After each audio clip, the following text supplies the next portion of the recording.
Ibu dari mana? Tujuannya ke sini? Oh, ini ikut rombongan dari Pistren Indonesia. Dalam rangka? Anak muda yang mau mengenal tentang keberagaman dan toleransi Bhinneka Tunggal Ika di kotanya Gus Dur. Setelah ini kemana lagi? Setelah ini besok kita ke Tebu Ireng. Besok itu kita ke Tebu Ireng, terus penutupan selesai. Ini acara dari kemarin ini Pak. Acara dari kemarin dari Jumat sore. Terus kita ke GKJW Mojowarno malam, terus tadi itu ke makam Gus Dur, ke Pondok Pesantren Tebu Ireng, terus ke Borobudur, terus ke sini. Terus itu kita bermalam. Rencana ini pesertanya berapa hari di Jombang? 3 hari. Jadi kami harapkan ya peserta ini minta kursi 7 hal-hal tentang perdamaian, lebih mempromosikan kita ini beragam, Indonesia sangat beragam dan menerima perbedaan. Terima kasih. Ini adalah kelenteng yang salah satu tertua di Indonesia. Bahkan saya 5 tahun yang lalu pernah mengajak CNN kemari. Itu di sekitar kira-kira tidak lebih dari 15 menit dari sini, itu ada semacam pengairan ya, luar biasa. Batu-batunya itu batu-batu yang dari batu-batu kali dan sebagainya. Itu harus diungkapkan, luar biasa. Jadi kelenteng ini sangat tua. Kalau orang Tionghoa, patung itu hanya simbolis saja.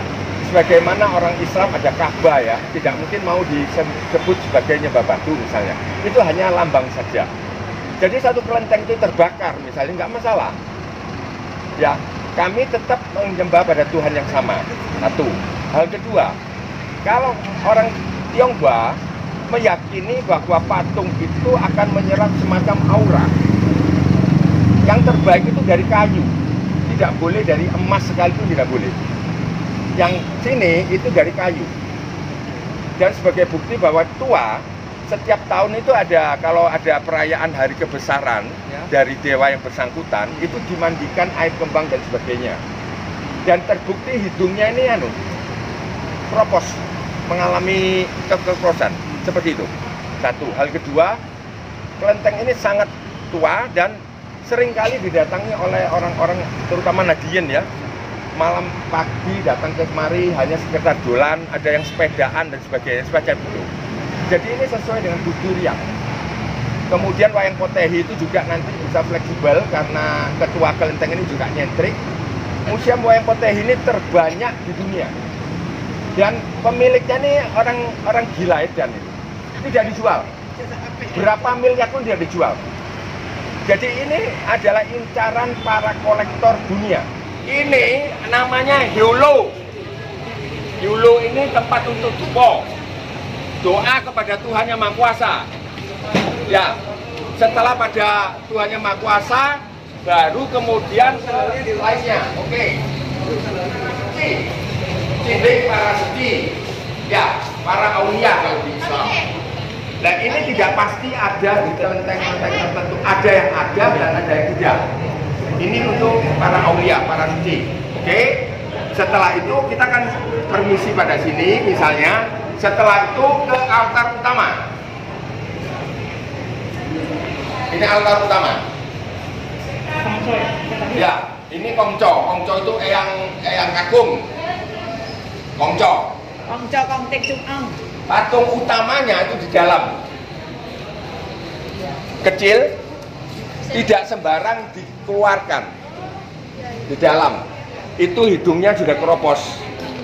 Lah, ketika mau dibawa kirap kemanapun, itu mohon izin dulu.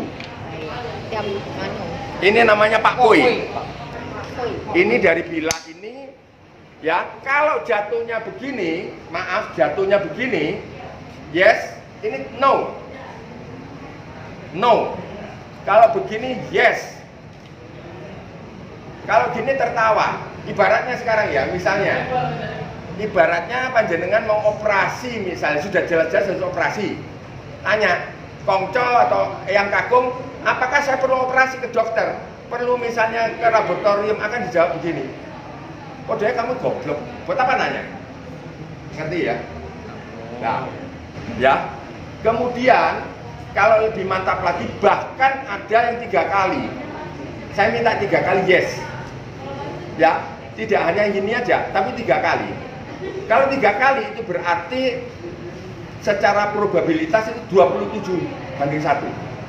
Siapa yang bisa matematika tunding saya kalah karena saya botak. Ya. Jadi kalau misalnya ini minta gini saja, ini kan 1/3. Kongco saya ini benar-benar saya mau nikah dengan Isa Ansori misalnya. Ya. Apakah benar ini? Saya minta jawaban, mohon maaf, jawaban 3 kali yes. Yes, yes, yes, berarti 1/27. Selesai? Di bawah sini ada harimau, ada misalnya binatang harimau. Oh, patung, maaf, patung harimau. Relasi dari sebuah bangunan dengan lingkungan yang lain itu bisa kita lihat dari model gerbangnya, pintunya. Banyak gereja, banyak masjid, banyak rumah ibadah itu biasanya memiliki pagar yang tinggi-tinggi, semacam kayak insecure, terancam, sehingga yang masuk juga para penghuninya saja, begitu kan. Belum lagi kalau kemudian kita lihat pagarnya itu ada yang nyocok-nyocok ini. Iya, runcing-runcing gitu kan. Itu kan pesannya kan kayak gini, awas kamu, kalau kamu lompat di sini, terus kemudian kamu terpleset, matilah kamu. Kira-kira pesannya seperti itu. Nah, tapi kalau kamu tadi lihat masuk di situ, itu kan orang kalau mau berbuat jahat, mau nyuri, itu gampang banget di sini. Mau nyuri itu gampang dan tidak runcing-runcing, beda dengan yang lain. Dan tadi sempat disinggung oleh Mas Sidarta bahwa sebenarnya ini saya Jawa Islam NU begitu kan. Jadi kalau tiap pagi itu betul katanya Mas Sidarta itu, yang antri di sini itu seperti antri dokter. Jadi orang kalau barangnya hilang, anaknya sakit, sapinya sakit, bahkan teman-teman PS, pekerja seks yang yang butuh penglaris dan lain sebagainya, yang itu bukan orang Tionghoa, ya orang Jawa Islam itu ya juga mintanya ke Tuhan, tapi jalannya kan bisa macam-macam. Jadi begitu powerfulnya. Nah, kita kita beruntung ada Pak Ketuanya di sini, yakni Mas Tony Hokley, sering nongkrong di Geek Andy, di National Geographic karena dianggap sebagai salah satu yang terbaik yang mengelola dari Museum Potehi. Saya nggak tahu ini Mas Tony, yang sampingan ini kelentengnya atau potehinya yang sampingan gitu. Tapi mari kita kasih plus untuk Mas Tony untuk menceritakan sebenarnya ini gimana kok kelenteng ini kok bisa seperti ini, Mas Tony, silakan. Saya ucapkan terima kasih rombongan bus train berkenan hadir di Gudo. Kelenteng sebenarnya kan ini kan dibawa dari orang-orang Tionghoa, dari Tiongkok. Jadi mereka itu berkeyakinan kalau menyeberangi lautan itu membawa patung-patung dewa yang dipercayai. Jadi sampai di tempat, sampai di Gudo ini dibuatkan rumah menjadi kelenteng seperti itu awalnya. Dan terus berkembang sampai hari ini kelenteng sebesar ini, kelenteng Gudo. Seperti itu awal cerita kelenteng. Saya kira hampir semua kelenteng seperti itu. Jadi mereka bawa patung tentu disembayangi seperti itu. Kalau Potehi rasanya sampingan aja ya, budaya yang dibawa juga. Tapi Potehi itu memang dari Tiongkok, tapi di Indonesia sejak tahun 1600 sudah ada di Indonesia. Dan di Gudo ini sejak 1920 Potehi juga sudah ada di Indonesia. Jadi Potehi mungkin sampingan aja, lebih dulu kelentengnya. Seperti itu. Saya ucapkan terima kasih semua yang hadir di sini. Kita kasih plus untuk Mas Tony. Dari adik-adik ataupun dari teman-teman tadi yang terdiri dari mahasiswa dan juga organisasi-organisasi lintas agama tujuannya ke sini seperti apa, Pak? Kalau kami melihatnya memang untuk menjalin keakraban ya, jadi biar semua itu ada sikap toleransi ya. Oke. Atau gini Pak Tony, terkait kelenteng Gudo, Ya. apa sering dipakai rujukan bagi teman-teman lintas agama lah? Oh iya, bahkan kami kan sudah tadi dijelaskan bahkan kami salah satu-satunya kelenteng yang dapat penghargaan dari BPP kategori penggerak lintas iman. Jadi kami memang kelenteng kami sering untuk kegiatan teman-teman dari UNHAS, UNIBDU. Juga teman-teman mahasiswa ya, ketika iya. melakukan penelitian dan lain-lain. Iya. Ya, berarti kegiatan semacam ini memang sering Sering di Gudo ini. Oke. Mungkin ini Pak Tony bisa dijelaskan terkait dengan sakralitas atau istilahnya kelenteng ini kan bisa dibilang kalau menurut penafsiran saya tempat ibadah tradisional kan bisa dibilang seperti itu.